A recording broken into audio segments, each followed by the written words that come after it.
দিয়ে দিয়েছে হামাস নেতাদের এবং ইসরায়েল সফলভাবে অ্যাটাক করতে পারেনি, তারা প্রাণে বেঁচে গেছে। দখলদাররা বলছে এবার আমরা প্রয়োজনে তুরস্কে আক্রমণ করব, কারণ তুরস্কে কাতারের চেয়ে বেশি হামাস নেতারা রয়েছে। অর্থাৎ সবচেয়ে বেশি হামাস নেতারা আশ্রয় নিয়েছে কিন্তু তুরস্কে। তো দখলদাররা বলছে যে এবার আমরা আক্রমণ করব তুরস্কে। আর তুরস্ক বলছে তোমার বাপের যদি ক্ষমতা থাকে তুমি তুরস্কে একটা মিসাইল মারো অথবা একটা যুদ্ধ বিমান ঢোকাও, যদি ফিরে আসতে পারে তুরস্ক শাড়ি চুরি পরে বসে থাকবে। তুরস্কে যারা রয়েছেন হামাস নেতারা, তাদের প্রত্যেকের সিকিউরিটি বাড়িয়ে দিয়েছে তুরস্ক। এবং তুরস্ক সরাসরি বলে দিয়েছে, আমেরিকা কি বলে দিয়েছে, যদি দখলদারদের কোনো যুদ্ধ বিমান তুরস্কের টেরিটরির মধ্যে ঢোকে, সীমানায় ঢোকে, তাহলে তুরস্ক 1 মিনিট দেরি করবে না দখলদারদের বিরুদ্ধে যুদ্ধ শুরু করতে।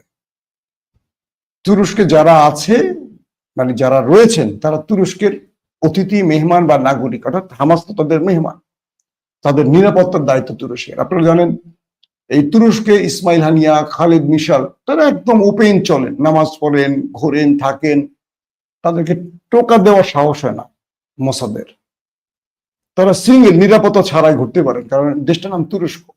মাইরা সেখান থেকে বের হতে পারবে না। এটা ইরান না যে মরে মরে বিশ্বাসঘাতক থাকে ইরানের, এটা হলো তুরস্ক। আজকেও দেখলাম যে ইরানের 4 জন মোসাদ এজেন্টকে ফাঁসি দিয়ে দিয়েছে ইরান, মোসাদ এজেন্টকে, কিন্তু তারপরে কমছে না। তো এখন দখলদাররা তাদের গ্রেটার ইসরায়েলের যে পরিকল্পনা নিয়ে এগুচ্ছে, এটা একেবারে কনফার্ম বোঝা যাচ্ছে।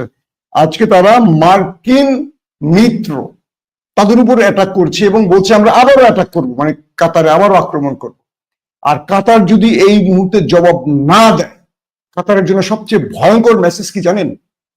যদি কাতার পাল্টা রিটেলিয়েট না করে, প্রতিঘাত না করে, কাতারে কিন্তু নেতানিয়াহু আবার আক্রমণ করবে। আর কাতার যদি সম্মিলিত হোক বা কাউকে নিয়ে হোক বা নিজেই অ্যাটাক করে বসে, সেক্ষেত্রে কাতারের সাহায্যে এগিয়ে আসবে দুটো দেশ, ইরান এবং তুরস্ক। কারণ কাতার আরব দেশের মধ্যে একমাত্র দেশ যাদের সাথে ইরান এবং তুরস্কের সম্পর্ক আছে।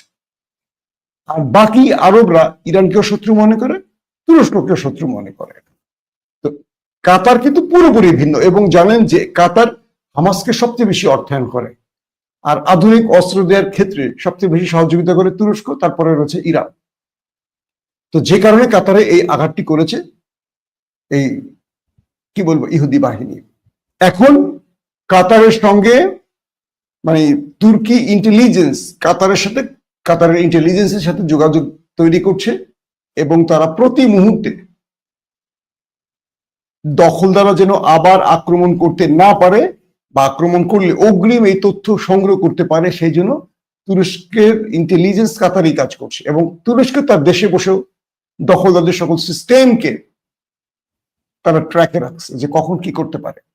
এখন প্রশ্ন উঠে গেছে এটি, কাতার কি আক্রমণ করবে? বা কাতার যদি আক্রমণ করে, সেক্ষেত্রে আরব আমিরাত, সৌদি বা আরো যে আরব দেশগুলো, তারা কি সম্মিলিত এটা করবে, নাকি তারা মনে করবে যে কাতার আক্রান্ত হয়েছে, আমার কি, আমাকে তো করেনি।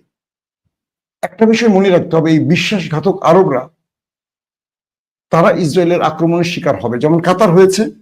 এই কাতার কিন্তু যুদ্ধবিরতির মধ্যস্থতা করছে, খেয়াল করেন। এই কাতারে বসে যুদ্ধবিরতির প্ল্যান গুলো হয়, সে কাতারই আক্রমণ করে বসে নেতানিয়াহু, কাউকে তোয়াক্কা করে না। কাতারের প্রধানমন্ত্রী বলছেন যার বিরুদ্ধে আইসিসি ইন্টারন্যাশনাল কোর্ট, যার বিরুদ্ধে গ্রেপ্তারি পরোয়ানা জারি করেছেন, তিনি কি করে, একটি রাষ্ট্রের প্রধানমন্ত্রী হন, তিনি কি করে নির্দেশ করে আরেকটি দেশের সার্বভৌমত্বের উপর আক্রমণ করেন? প্রশ্নটা ক্লিয়ার। আন্তর্জাতিক আদালত যাকে গ্রেপ্তারি পরোয়ানা জারি করেছে, তিনি বৈধভাবে বসে আছেন, আর তিনি কি বলছেন, আমরা সন্ত্রাসীদের ঘাঁটিতে আক্রমণ করেছি। সবচেয়ে বড় সন্ত্রাসী যার বিরুদ্ধে আন্তর্জাতিক আদালত গ্রেপ্তারি পরোয়ানা জারি করেছে, কে বলছে আরেকটি নিরীহ জাতিকে যে তারা সন্ত্রাসী? কে বলছে? কাতার।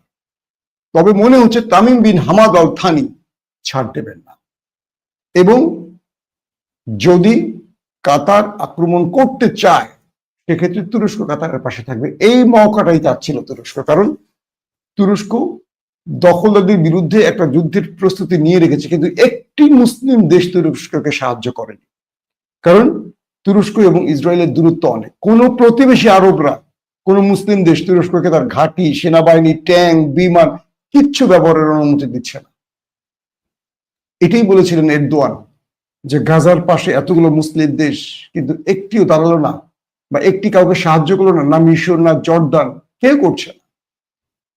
এই পরিস্থিতিতে এখন বোঝা যাচ্ছে না কোন দিকে যায় গতি।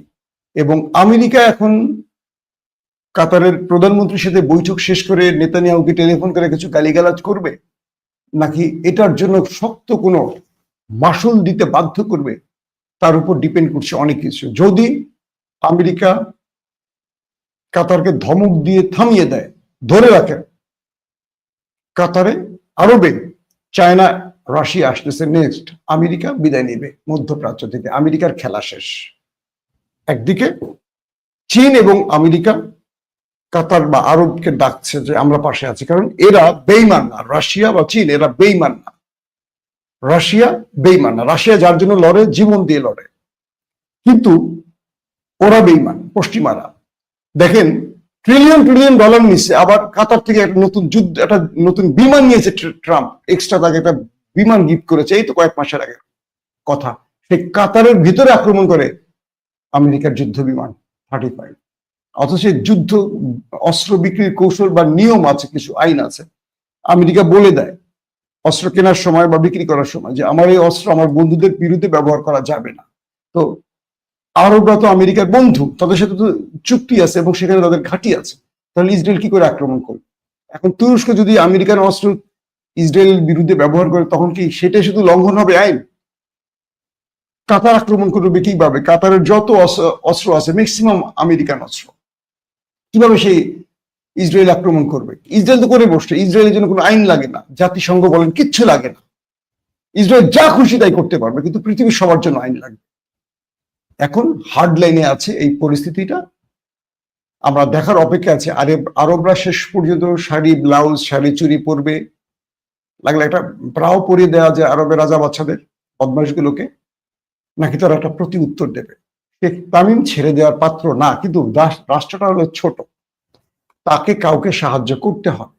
এখন তামিম বিন হামাদ ইসরায়েলে অ্যাটাক করলেই হবে না, ইসরায়েল কয়েক ঘন্টা দখল নিতে পারবে, যদিও সেখানে তুর্কি ঘাঁটি আছে, তাই কাতারের জন্য একটা শক্ত মজবুত বন্ধু আছে। কাতারে কিন্তু তুরস্কের একটা বড় ঘাঁটি আছে। তো কাতার আক্রান্ত হলে তুরস্ক একদম ফুল ফেজ যুদ্ধে জড়িয়ে যাবে, কিন্তু কাতারের এবং তুরস্কের পাশে আরবদের আসতে হবে, বাকি মুসলিম রাষ্ট্রকে আসতে হবে, কারণ ইসরায়েলের পাশে ব্রিটেন, ফ্রান্স, জার্মান, আমেরিকা দাঁড়িয়ে যাবে। এই যুদ্ধটা শুধু তুরস্কের সাথে হবে না, পুরো পশ্চিমা শক্তির সাথে হবে। এখন দেখতে চাই আরবরা তার সবচেয়ে বন্ধু, কাছের বন্ধু আরেক আরবের উপর আক্রমণের পর মুখ বন্ধ রাখবে, নাকি প্রতি উত্তর দেবে।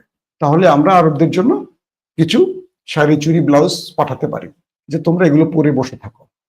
তবে কাতারের জনগণের ব্যাপক চাপ তৈরি হচ্ছে সরকারের উপর। এখানে যদি কাতারের শেখ তামিম বিন হামাদ পাল্টা কোনো জবাব না দেয়, মনে রাখবেন এর চেয়ে বড় রেজিম চেঞ্জের মতো কোনো ঘটনা ঘটতে পারে। এখন আমরা তাকিয়ে আছি শেষ পর্যন্ত কি ঘটে দেখার জন্য। দর্শক, আবারও কথা দিচ্ছি, আমরা এখন থেকে প্রতিদিন একটি বাংলাদেশের একটি আন্তর্জাতিক খবর দেওয়ার চেষ্টা করব। কালকে থেকে ডাকসু জাকসুর আপডেটগুলো দেওয়ার চেষ্টা করব, এবং আরো অনেক বিশ্লেষণ আছে যে বিশ্লেষণগুলো এতদিন করতে পারিনি। সফরে ছিলাম, মানে ফিল্ডে ছিলাম, যে কারণে অনেক বিষয় বলতে পারিনি। আবার নতুন করে নিজের স্টুডিওতে ফিরে এসেছি, আপনাদেরকে এখন নিয়মিত এই আপডেটগুলো দেওয়ার চেষ্টা করব। যারা আমাদের সাথে সংযুক্ত হয়েছেন, ইউটিউব চ্যানেলটি সাবস্ক্রাইব করে রাখতে পারেন, ফেসবুকে যারা নতুন দেখছেন লাইক, ফলো করে আমাদের সঙ্গে থাকতে পারেন। আল্লাহ হাফিজ।